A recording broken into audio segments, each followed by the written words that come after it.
The Lyngdoh, or traditional priest of Raj Mylliem under Mylliem, Kirshan Marbanyang, has accused ministers from the Sankur Khatwaikur clans of misusing their power to halt the community's traditional religious ceremony. He claimed they were wrongly blaming him for the suspension of the ritual. Speaking to the media on 16th of May 2025, the Lyngdoh stated that the allegations made against him are baseless. He explained that the decision not to perform the religious ritual in 2025 was taken after 2 meetings of the Raj Mylliem Darbar held on the 9th and 14th of April. He further mentioned that a final decision was to be made on the 25th of April 2025. However, unrest broke out before the meeting could begin, preventing it from taking place. According to him, past Lyngdohs have always led the rituals and convened the Darbar related to religious affairs. He believes that the current ministers are attempting to weaken the role of the Lyngdoh, obstructing him from performing his duties with the authority traditionally given to his office.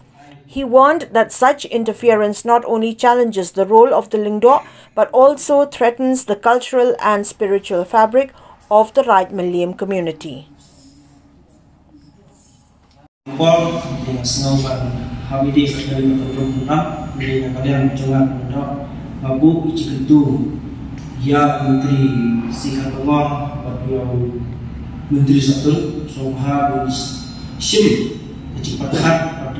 Mylliem memang unsur Spanyol yang perawatan ini nama Lyngdoh yang asal jurusan apa karena Mylliem sendiri.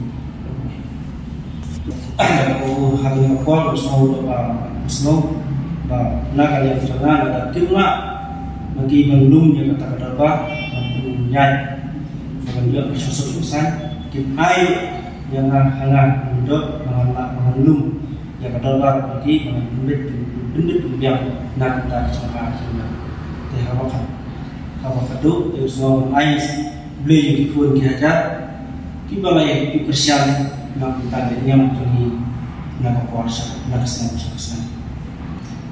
apa jumpa dengan ayah pada ini dan sambut itu angkat itu sambut itu harkat itu